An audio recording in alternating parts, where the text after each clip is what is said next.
Good afternoon, everyone. Thank you for joining us. This is Putting the I Back in AI, our webinar session this afternoon. You're joined by myself, I'm Mark Ward, co-founder here at Thrive, and also Helen Marshall, who's our Chief Learning Officer.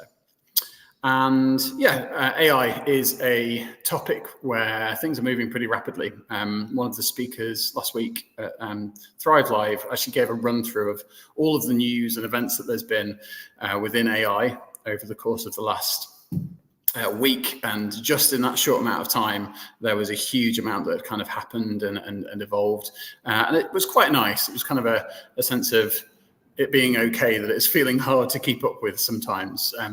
Now we know that there's a huge amount to kind of try and get our heads around, and really that's the focus of this session, is to initially look at some of the tools that are available today. What are the key things that we're kind of seeing people doing and ideas that are being shared in terms of how these tools can be used?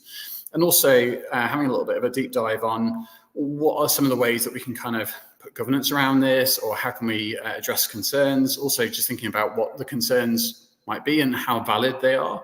And then in the second part of this webinar, we're going to be talking a little bit about the experimentations that are going on here at Thrive and some of our expectations about the way in which AI will reshape the way that we kind of work.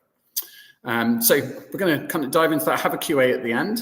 To kind of kick us off, we've got some very retro Tomorrow's World to have a quick look at. Yeah, I'll play that video in just a second. Just wanted to give you all a heads up that I'm going to be using a couple of Slido polls, which means that you can scan a QR code on your phone that will open the poll in just a moment, or you can actually join at slido.com. So just a heads up that if your phone's not nearby, just to get it handy for a few minutes time. But yeah, I'm going to kick off with this little video from I think it's about 1960s. I'm just going to play you a short clip of it.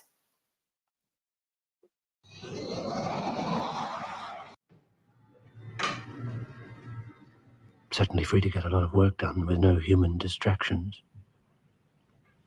Just me and my executive prism. It relaxes me.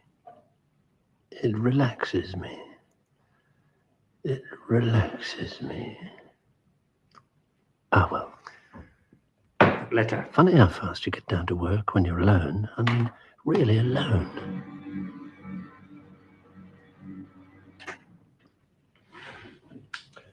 Take a letter, Miss Smith, to Mr. Charles Durrant. Dear Durrant, dear Miss Smith, read your letter to me. Wherever you are, you always were late, inefficient, talkative. I must have threatened to fire you a dozen times. No more of that nonsense now. I'm an automated executive. Even the coffee's automatic. Go away. See? It goes away. Quietly, efficiently. The great thing about machines is that they do what they're told. They leave you to get on with it. Never late, they're obedient, they're never sick, they never disturb you, or argue, or paint their nails, or talk, or smile at you, or say good morning, or keep you company. They just leave you alone. They leave you alone.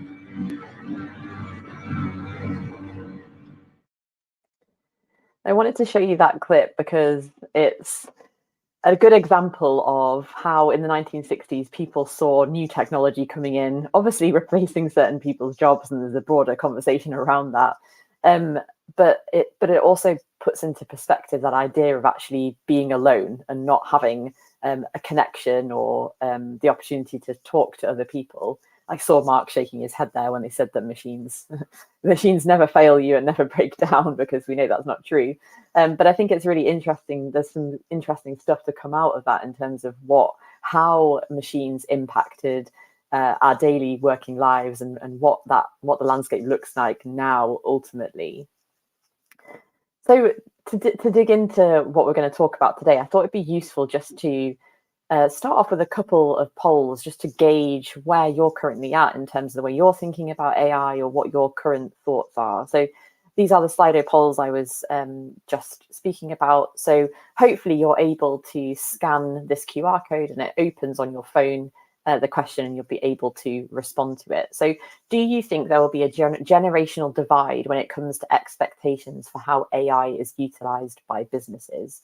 So the answers here are yes, no, and not sure. You should be able to, as I said, scan the QR code and answer this question, and the results should hopefully come up on screen in just a moment once people have had a chance to load it.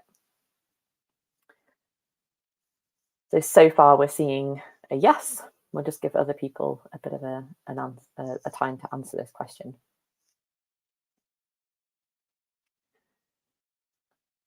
And the reason I'm asking this question is because I think it's quite an interesting time, obviously, thinking about where we are currently at in terms of that influx of new technology, particularly AI, into the workplace, but actually how the expectations of new generations, we know from an L&D perspective, are already changing, and people are coming into the workplace expecting learning to be we're able to access learning in a certain way, in certain formats, which haven't necessarily aligned with current experience. So we've just been thinking about whether, as those new generations come into the workplace, whether there's already that expectation for how AI might already be utilized by businesses.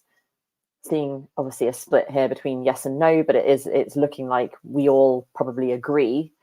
A few people maybe not sure about what that generational divide looks like, but I think it's something that is worth thinking about, because like we said, that idea of what new generations are expecting when they come to work. I know Mark is going to talk about expectations further on in this presentation. So just to move on from that and to kind of get into this a little bit more personally, if you can scan the QR code again, this time I'm asking you about your own confidence in terms of utilizing AI in your current work. So do you feel confident utilizing AI in your current work, or do you think there's room to upskill here?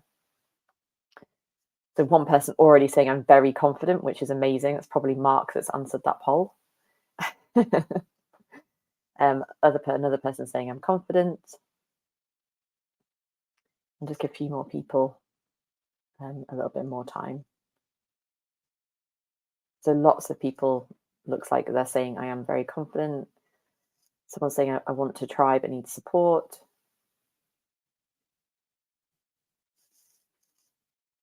I'm just going to give it a few more seconds. It's interesting. It's kind of turned around a little bit, hasn't it? Yeah, it has. Yeah.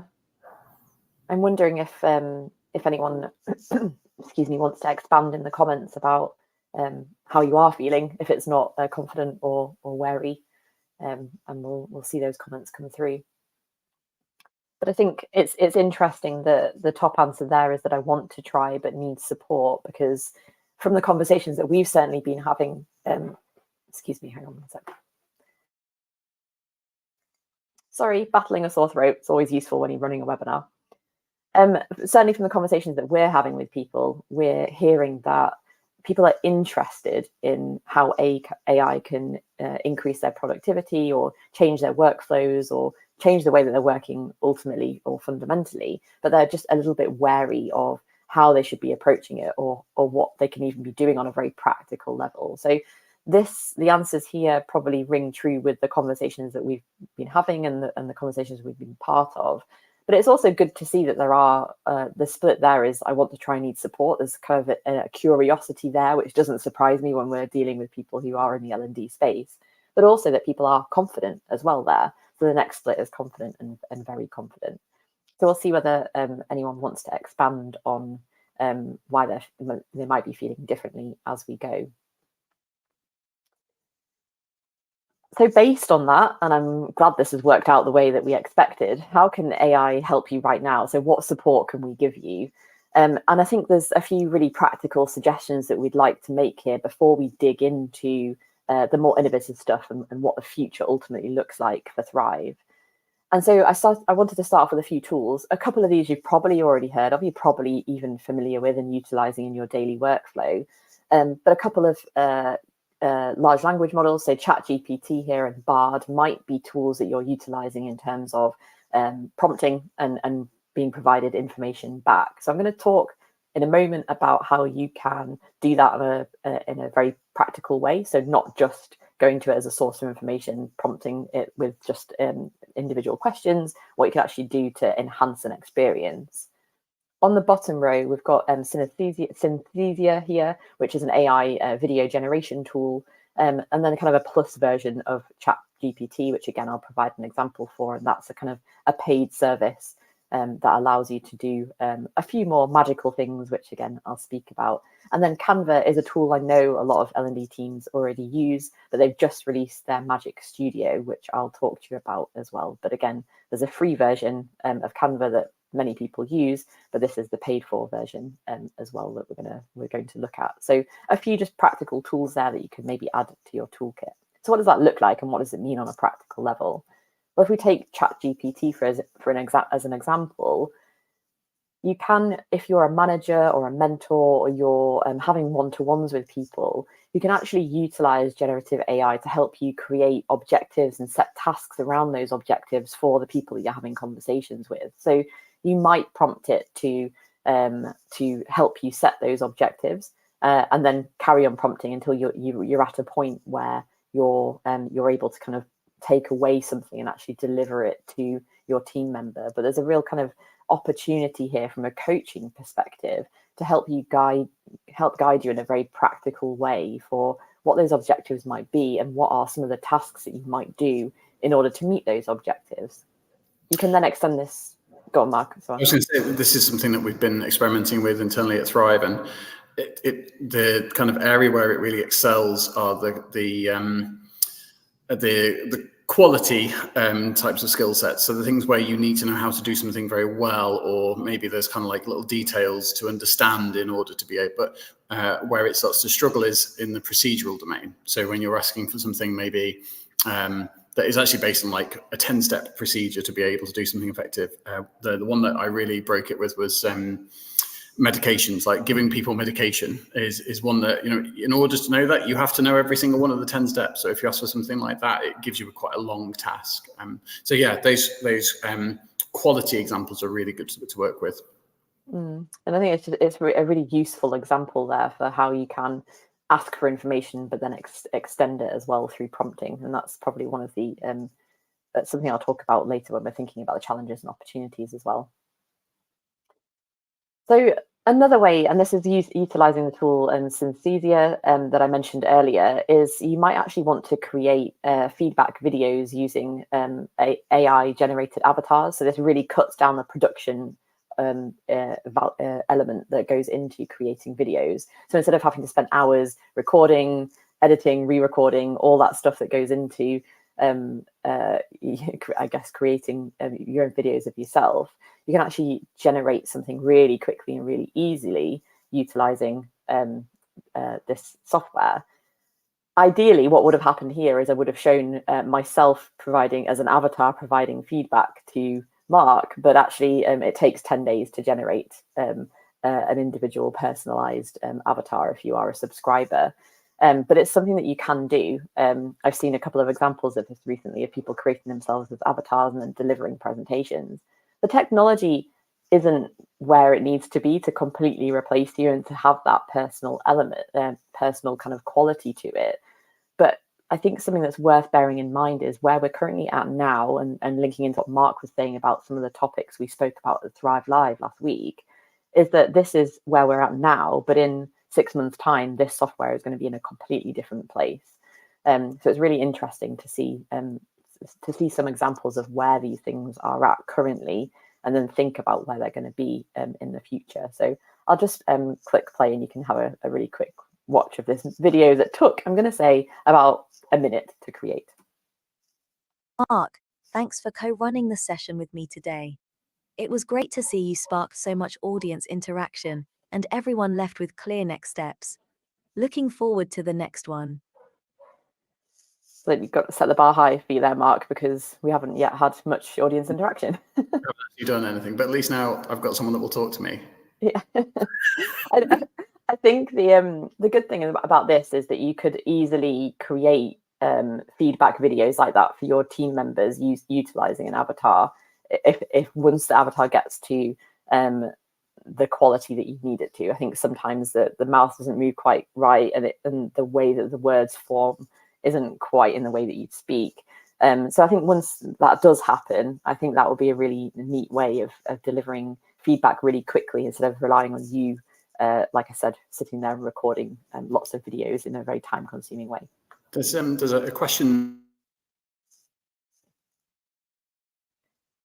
Oh, I don't know whether you've cut out for anyone else, Mark, but I can't hear you anymore. What software is this again? Okay, so hopefully I'm not talking over Mark and you can still hear me and you can't hear Mark. But this is Synthesia. So we'll put a link in the chat to that. And Mark, are you back now? I am. Yeah. Sorry about that. That's okay. Good stuff.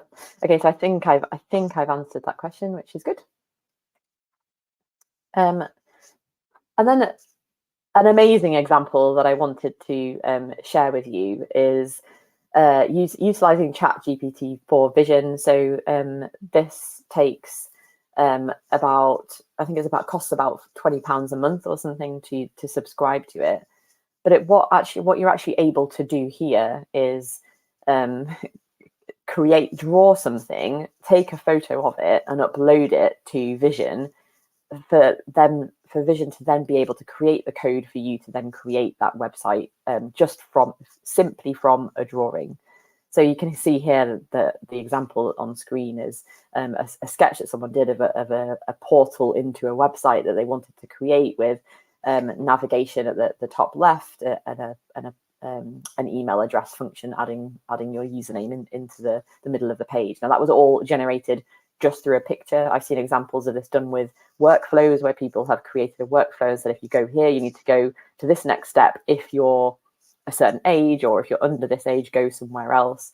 And just by taking a picture of that, ChatGPT-4 is able to create the code to enable you to actually create that, which is amazing. So I can recommend going away and watching some of these videos and seeing what it can do. Was there anything, Mark, you wanted to add there? In terms of, I think you asked the question yesterday, we were kind of talking about that's fine, but then you still need code knowledge to be able to kind of refine that and make it exactly as you want.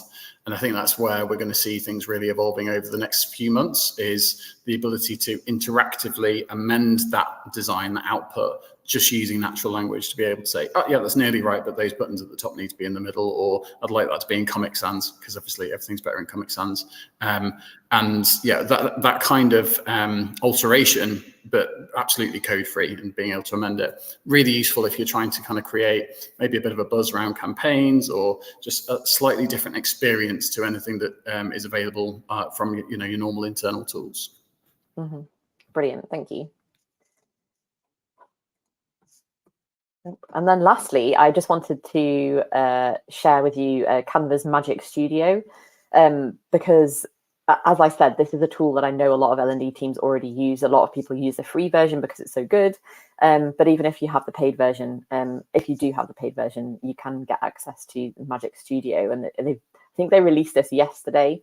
So you might not have seen this yet, but you're ultimately able to utilize Canva to create onboarding plans or create a birthday video. So this kind of links into this Synthesia one that we were just talking about, but really easily generate this kind of information based on the inputs that you put into Canva, essentially, which is accelerating that kind of creativity and collaboration that already existed within Canva and extending it into something that could actually really have an impact on the productivity of your team. So I definitely suggest going and having a look at that if you are already a Canva user, and if you're not, go and explore, because it's such a great tool. So yeah, there's some really practical examples of what you can be doing right now to harness AI. And I think you'd probably all agree that none of these are that scary. They all seem quite useful. I mean, maybe the generating code from a picture might be seen as a little bit scary by some people, but it's all really positive that you can utilize these things on a really practical level in tools that are already available to you on a daily basis, which is amazing. But just to highlight some of the kind of concerns, but also the opportunities for this as we get a little bit more specific about how to utilize AI. And those challenges and opportunities, I think, again, maybe quite simple, but are also really useful to frame and to put into context for you in terms of that. So I would suggest always utilising cautious optimism when we're talking about AI. And I can see Sean Brown is on the chat, and I spoke to him about, I mentioned this earlier, is that we can be cautiously optimistic about something. So we think that AI is going to have a hugely positive or mostly positive impact on the way that we turn up at work, the way that we live, the way that we exist. But there's obviously an element of caution that goes with that, in that we don't necessarily really understand the implications of everything that we're dealing with. So there's that element of cautious optimism that I think is useful just to keep in mind. And then fundamentally, I think be careful about your data. So this links into what I was saying about prompting earlier. And I suppose there's a skill in how you actually prompt and are able to prompt ChatGPT or Bard or whichever other large language models you're using. But with that skill of prompting and digging deeper and thinking critically about what it's producing, you also need to be careful about what you're actually putting into it in the first place. So it goes without saying that you shouldn't be putting kind of confidential or proprietary information into it, because it then is accessible by anyone in the world, because it is open to anyone to utilize, because it's therefore on the internet. So really be careful about what you're putting in there, and think, is this confidential? Should I be doing it? And that's a great place to start. But then the opportunities on the other side of that are you can embrace experimentation with some of these tools. So the ones that we've already mentioned, obviously, I'm sure some of you will have already been utilizing for months now, to think about how you can enhance your work or your workflow. And it just allows you that room to experiment a little bit more freely, and think a bit more creatively about some of these things. It doesn't need to be scary. It can be experimental. And then there's also an opportunity here for listening to your employees. So how are the people within your organizations and within the teams that you work with already utilizing AI? And are they doing it in a way that you haven't thought about before? And again, are there expectations for the tools that you should be using as a business, or you could be using as a business? And so to kind of summarize that, there's an opportunity, there's a challenge with aligning tools across your business, because other people somewhere else in the business might be using this tool, and someone somewhere else might be using something else. So you can align your tech stack or your tools within your organization. So I'd say that's both a challenge and an opportunity at this point, to listen to what your users are saying, your employees are saying, and then create that alignment across the business. And with that, you can put parameters around what those expectations are for how you can be utilizing those tools as well. I think that's an area of real ambiguity at the moment. We're seeing some competing visions from some of the big players, obviously OpenAI versus even Microsoft, actually, even though they're a shareholder, have a slightly different kind of vision. Google Bard, AWS with their kind of investment in Claude 2 last week or the week before. With all of this, what we're really seeing is, when we're talking about an organization using AI, we will increasingly move towards there being certain models that we need in our daily lives. But of course, those are potentially shared between multiple platforms and multiple tools. And so if we look at OpenAI, they're moving to a world where everything is going to be API driven, and a tool such as Thrive, for example, could send information to OpenAI for your organization to be able to train that system to respond with information that's kind of specifically relevant to your business and your working practices and that kind of stuff. Versus the Azure GPT approach, which is more of a kind of an infrastructure type system, where you actually kind of buy a service in the cloud, send it all of the data, almost like a file upload, and you kind of hardwire in the system to kind of and engineer it to work the way that you want to. And I think what we're going to see is obviously that's going to play out a little bit. We're going to see some competition around that, but we're also going to see probably some divergence in terms of how that works for different sizes of companies.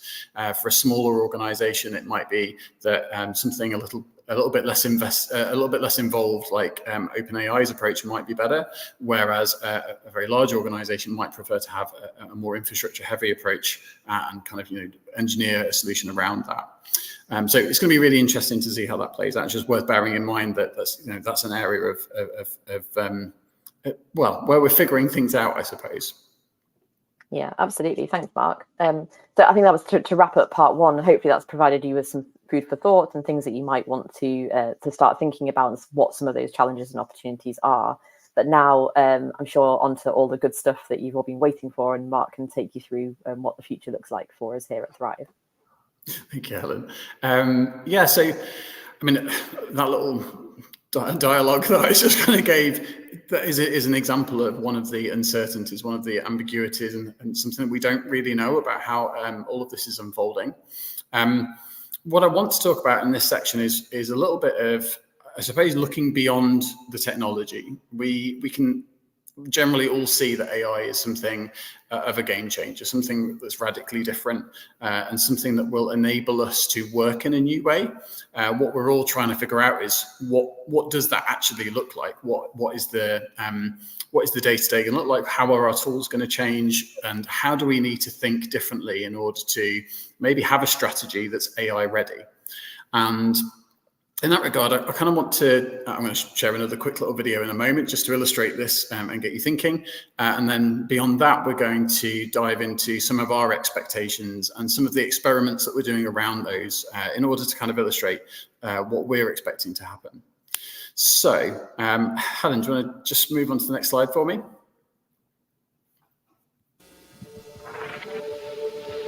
Have you ever borrowed a book from thousands of miles away, across the country, without stopping for directions, or sent someone a fax? From the beach, you will, and the company that'll bring it to you, AT&T.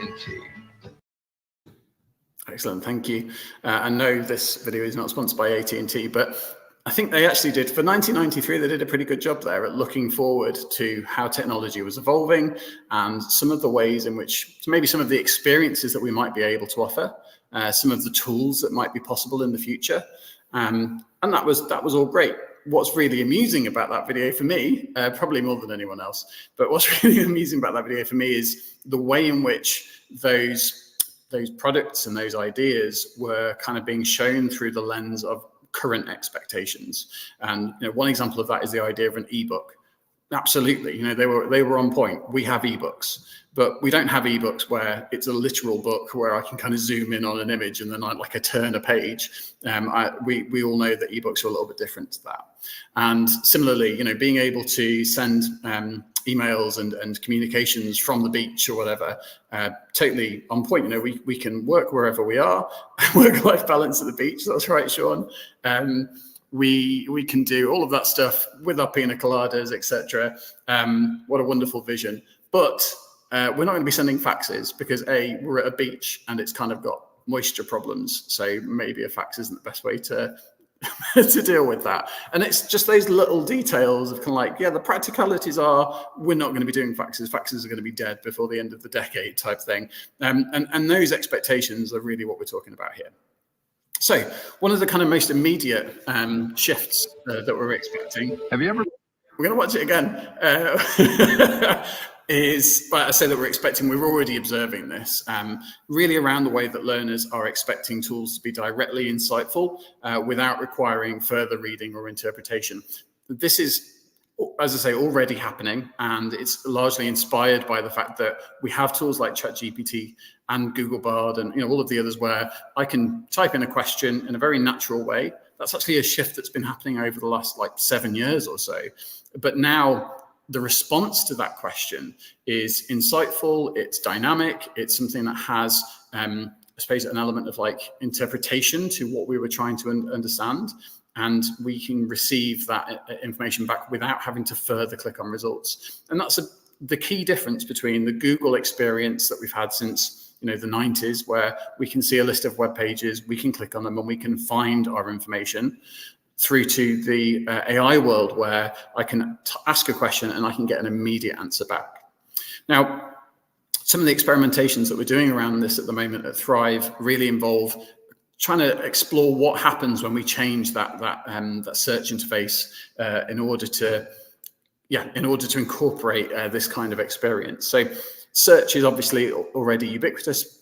Every platform has a search, and that is something that will evolve into a question and answer type experience. And you can see from the next couple of slides, if you just move through gradually for me, Helen, we've got the ability to ask a question in quite a natural way and then expect to be able to get a response back. So here, our answer is longer form, it's a paragraph, there's some detail to the answer. And beyond that, there's also an opportunity to ask questions back and forth. So it's not the end of the conversation just because the system has returned an answer. There's now the opportunity to kind of delve in deeper and explore this topic.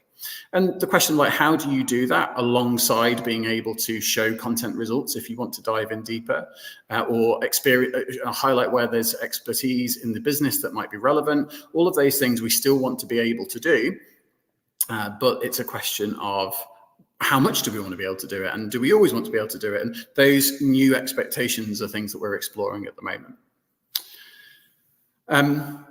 As we kind of look a little bit beyond that then, really to things that are going to be changing within the next 12 months. So the expectation that tools will be able to better guide us on the best way to develop ourselves. So again, taking a step forward from what we just discussed a moment ago and being in a world where we have the ability to generate text responses and information in a very personal way in response to something that's been asked of the system. If we extrapolate that out and go a little bit further, we can be in a place where the system should be able to intuitively direct individuals on what they might be looking for as the next opportunity to learn. Now, if I put that in plain English, what I'm really saying is we have an opportunity to create coaches and mentors that are actually system-driven, people able to kind of have a conversation potentially, or whatever else it might be. I'm getting a little bit ahead of myself. The first step of that, though, is very much around answering the question of not knowing what you don't know. And in particular, if we just move on to the next slide, we will be expecting, we're looking into systems that allow us to provide goals as a suggestion to people. So not just tell me what you want to learn and I'll help you to kind of put some content together to be able to do that. That's a great first step. But beyond that, actually getting into understanding as an individual, here are some things that are going on for you. Maybe you're just starting a new project or a new piece of work. Maybe you've joined a new team. Maybe you're working in a completely new role. And off the back of that kind of information, being able to recommend particular goals, particular skills that you might want to develop, and then make it as easy as possible for you to actually start that goal. At the moment, we see that goals take somewhere between 5 to 10 minutes to create and start, and that can be quite an involved process. With this kind of an approach, we are hoping to get to a place where someone can be prompted to create a goal. So actually we'll see more goals being created. And then off the back of that, that the experience of creating and sharing a goal will be very, very much more rapid. So, we're talking 1 to 2 minutes to create a goal and actually start it. So this is something that will really kind of reshape the way that this type of functionality can be helpful. Now, all of this is still, you'll notice, UI driven. We're still in a position where someone has come to the site, is looking at their learning and looking for opportunities to develop. The next question is, how does AI help us to kind of move beyond that? So this is where our kind of longer term expectations are starting to kind of come in. And in particular, we anticipate that learners will begin to expect tools to be more aware of their needs and circumstances. Now, that's a pretty vague thing to say, like, knowing what work I'm doing or what things are happening within my work life, and then being able to support that in an intelligent way is a really a very different experience to what we have today. Learning systems like ours, you will see engagement of regular engagement of maybe 20% on a typical system. We enjoy engagement up to like 40%, but we're always trying to drive that and get to a point where these tools are useful to as many people as possible. And the best way to do that is to be working with them and communicating with them in the same way that you would communicate with a colleague through Teams or Slack or whatever else it might be. And then using that communication as a way of understanding a little bit more about the user, asking questions, finding out how things have gone. That's something of a kind of gold standard that we're reaching for, and we're trying to use this technology to kind of get us to that position. So this is an example which is focused on the fact that I was speaking at Thrive Live last week. So having a Thrive coach, which is an automated system, being able to use that context that it's aware of. It's asked me a question previously and understood that this is something that I'm working towards, and has then followed up on it. And so, this is displaying true personalization. And actually, a word that we talk about a lot here at Thrive in regards to this is empathy. Because when you look beyond the personalization that can occur at the population level, understanding that I'm a leader, understanding that I'm a this or that, and I'm in an audience, therefore some content might be relevant. But to get beyond that level of personalization, we really need to get to the point where there's a bit of dialogue, and the system understands me and understands what's going on for me. So this kind of initial prompt to say, hey, I was speaking at Thrive Live last Thursday. How did that go? Was I happy with how it went? Anything that I would have liked to have improved? And then like a little bit of back and forth from there, in terms of being able to say, well, yeah, it all went really well, but maybe there's a specific angle. My pacing is something that I kind of struggled with. And then having that opportunity to say, well, would you like some support on that? Is that a goal that we could set? Would you, whatever. And actually in this example, I kind of just go, well, I'm a bit busy at the moment, which is going to be the response that's given an awful lot, we expect. But ultimately, it's still a way of kind of being there and supporting and hopefully linking people to the resources that are available. Now, at this point, we're talking about technology that is still probably years away. We're working towards this, and we're finding big barriers in terms of what we can do. Certainly, we're finding a lot more success with ChatGPT at the moment, in all honesty. But yeah, as we see these systems improving over the course of the last 6 months, the leaps and bounds that they've taken, we're pretty confident that this is a direction that we're going to be able to go in. Sean in the chat, sorry, Mike, to interrupt your flow. Sean's asked around democratizing coaching and mentoring to the masses, which is obviously a huge benefit to something like this. But ultimately, will people still require a human interaction at the end of the day? Absolutely. And this is ultimately a big part of our roadmap for the next within the next 6 months. So by the end of Q1, we're focused on a lot of stuff around improving our goals and having the ability to run goals with experts, so basically coaches and mentors, and also coming up with methods whereby people can be a coach and can be an SME and support others through learning without having to be overwhelmed by the kind of amount of support that they're giving. That's a real problem that we're trying to focus in the short term. And very much we're looking at how we can then use those features and those functions that will be within the platform, but start bringing them out and into the kind of wider ecosystem of the workplace. And so understanding who's an expert, who could help me with a particular problem, and then referring someone on to that person rather than trying to do everything directly from the AI. That's a big part of that problem that we're trying to solve. So as these changes culminate, where is this going? What's kind of the big shift that will start to happen? So one of the biggest, and this impacts an awful lot, is that the need for catalogued information will decrease. And by catalogued information, that actually touches an awful lot. So if I give the example of maybe 5 years ago, older style thinking, I should pull myself back a little bit. Current thinking might see us creating a competency framework. It might see us creating a massive skills database. We might go through the entire business, every single role, create a database of every single role, every single skill associated with every single role. We can have a huge amount of information, and then we can kind of map people onto that. And that's an approach that we see being taken today. It's a huge amount of investment, and it's the impact that can have isn't always quite aligned with what the organization might want. And so this is one of the reasons why we've always kind of looked at this as being a picture of having some skills that are open and from the community and a little bit more fluid, and then being able to kind of pin down the important skills that are critical and official and endorsed and all of that kind of stuff. And in that regard, when we're looking at a world with AI where we can have dynamic generated responses, we can interpret what's going on in real time, the need for those kinds of databases become less significant. We can interpret what someone means by a skill in a very rapid and very impressive way. AI has got a great capacity for understanding what we mean by a given acronym or whatever else it might be. And then also tailoring that to the specific role of the individual as well. Really, really incredible stuff.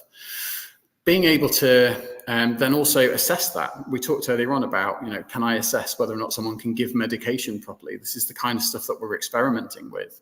And the answer is no, not always. Sometimes it generates really long stuff and we've kind of got to find solutions to that.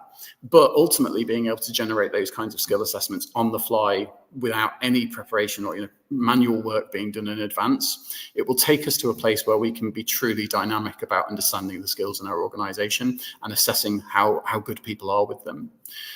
Similarly, when we talk about content on a platform, the kind of current mindset is very much around create things and have them available. That's how a system like Thrive works today, whereby we have to create maybe articles and questions are a good example. Someone asks a question and we create a thing and then someone answers and we store that and we record it so that someone can access it again later on. And that's really helpful. I'm definitely not trying to knock what we're doing. But again, in a world where we can dynamically generate responses, that paradigm starts to shift and changes a little bit. And we, instead of kind of being in a place where someone wants to click into a question to see what the answer was, again, that expectation is going to be there that an answer can just be interpreted and be given directly. I think someone's picked up on that in the chat, Mark. Bagavi's asked around whether AI will drive answers that include search from all files on a system or whether it's just a select few content pieces. Yeah, and we're already seeing solutions to that in the marketplace, and those solutions are things that Thrive and other platforms will be able to tie into. And so that level of interpretation and awareness of organizational knowledge will be key to drive this kind of thing. With you kind of taking that then to the next step, where you start to get to is really having an interest in, take me back one more step. Thank you. So what you really start to get into is having an interest in whether or not the response that's being given by an AI is valid. And that's a really interesting question because the technology generates results in a very dynamic way. It's not going to be entirely consistent. That's something that we're going to have to kind of deal with as we move away from things being in a big database. So then the question becomes how much confidence have we got that the response that's being given by the AI is valid and has been, actually maybe verified by someone. And the really exciting thing about this is that it ties in and is quite close to concepts that we already have within Thrive today. So concepts like endorsement. Do we know that this response is good? Do we know that this information is valid? And so, one of the areas that we're looking at is how do we put validation in around knowing that a particular response is approved, and having that little watermark that you can see next to the answer to say, yeah, we know that this is a good one. And then similarly, what patterns do we put in place where we're not so sure about that? So moving on to the next slide, this kind of is a mock-up of an answer where the AI is interpreting in real time based upon maybe not a lot of information, or maybe it hasn't been asked this question before. And here we don't have that endorsed tick. We don't have something to say it's been verified.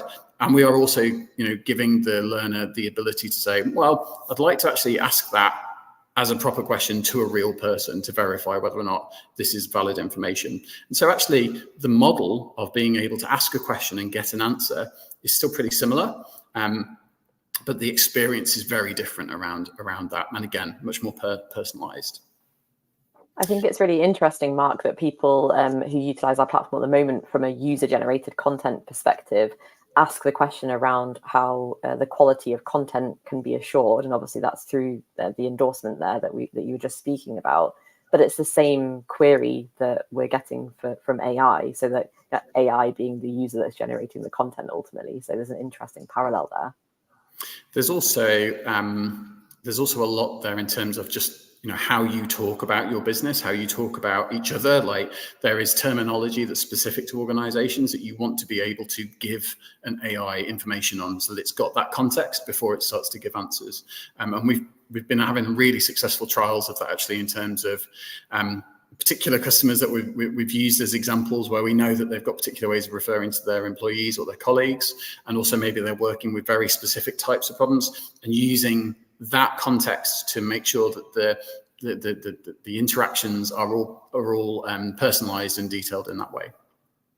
I'm conscious of Q&A, so I want to kind of draw to a close fairly quickly, but in fact we're there right now. But yeah, there's quite a lot that's going on there, and as I say, some of these things we're talking about expectations over longer term.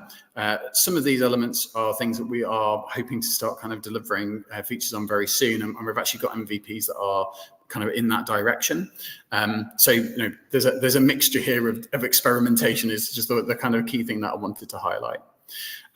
So opening up the floor to Q&A, I can see there's already been some good questions flowing in, so thank you for those. And we've kind of put some kind of little pointers on here as ideas for things to ask questions about, but actually we'll probably just jump straight into the ones that have been asked.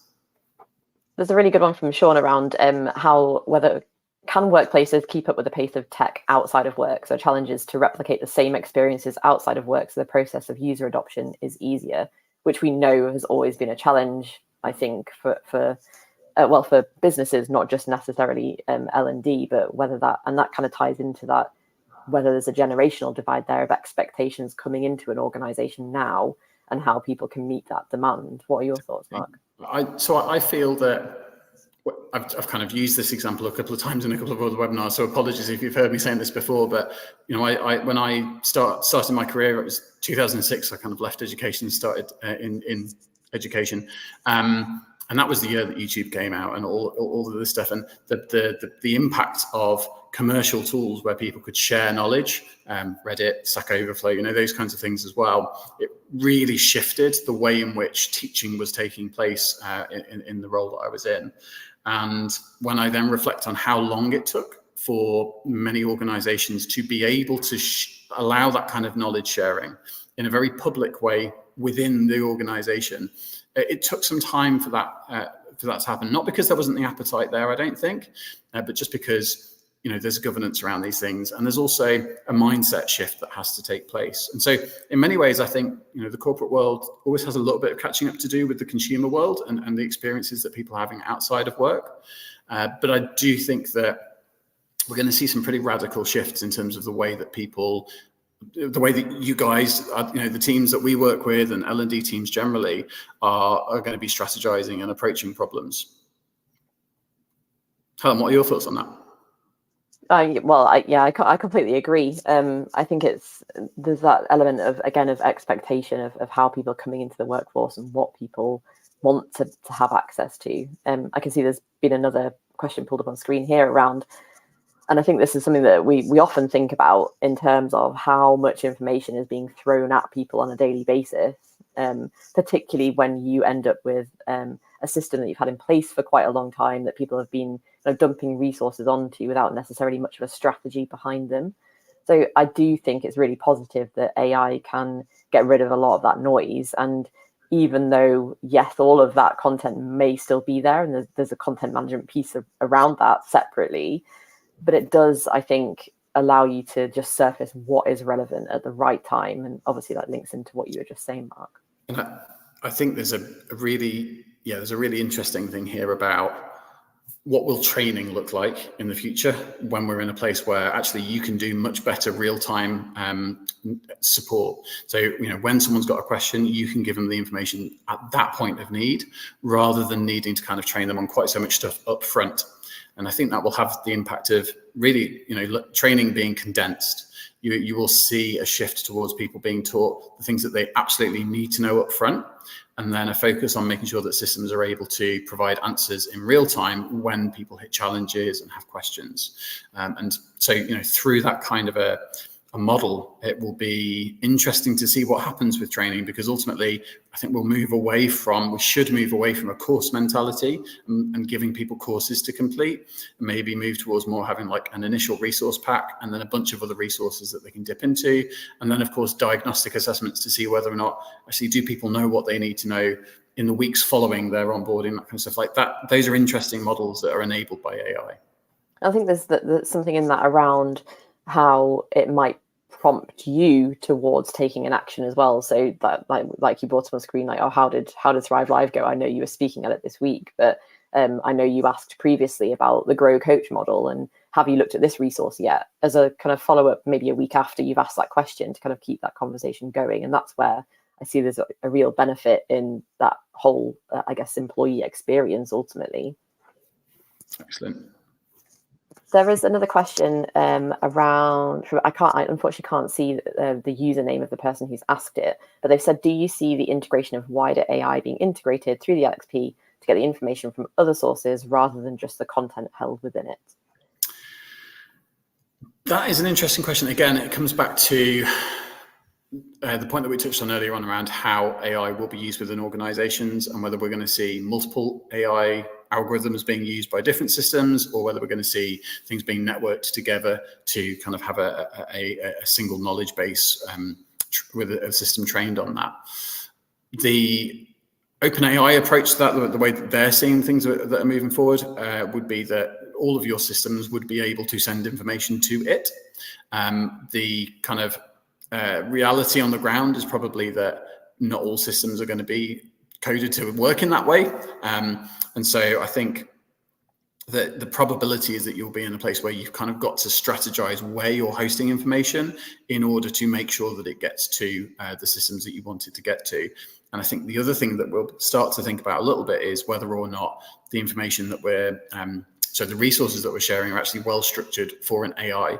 So when we're talking about creating content and resources, that will become a twofold problem. The one will be producing resources for our learners in the way that we do today, but on the other hand, we'll also be producing resources for interpretation and training of an AI. And ultimately, it might be that text is the best way to do that. We've seen earlier on that interpretation of images is also pretty good. So those things are coming on, but we'll have to see how that evolves.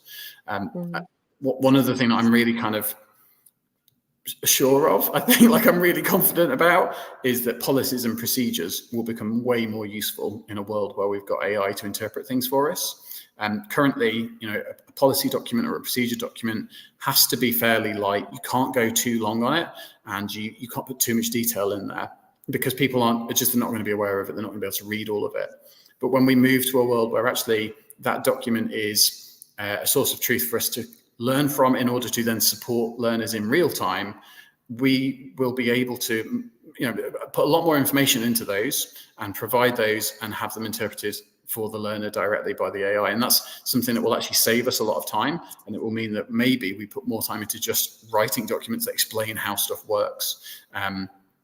Maybe not the most exciting thing to think about, but it also cuts a lot of corners and makes things a lot easier. You think about translation problems, for example. How do I train someone on how to do this across 7 different languages? Well, if you have to write a single procedure document and then an AI system will automatically disseminate that knowledge and translate it for you, then you've just removed a whole load of problems from the process. It keeps everyone aligned as well, right? So if you have that policy and procedure in place, it's there for a reason. And it can guide you within those parameters, whereas previously there would be an expectation that you would have just read that policy or procedure and it's not embedded in the behaviors that you're necessarily showing. So I think that's a real positive there, that policy and procedure doesn't sound great when you say it out loud and people kind of probably roll their eyes at you, but actually if everything that you're doing is centered around them, it becomes a much more holistic experience in my eyes, which is really positive. I think, it's an interesting area in terms of I'm trying to think of how to put it into words, thinking about the degree to which, how will we prompt users in order to assess whether they know what they need to know, and also maybe find areas where they need to be upskilled and give them a little bit more information. I think there'll be just a bit more back and forth dialogue between systems, asking questions like, hey, do you know this? But is that going to be really annoying? Probably. We'll have to figure out how that works. I think we're probably I'm conscious of time, maybe only got time for one more question. Someone's asked here around coaching and development, which I think is really interesting. Obviously, we've spoken quite a lot about what that might look like on a quite a practical level. But what does it mean? How do we see the role of people managers evolving and the impacts to leadership development training programs? And I think this probably ties into Sean's question earlier around the need for human connection as well, because I think there's an opportunity here to for coaches or people managers essentially as well to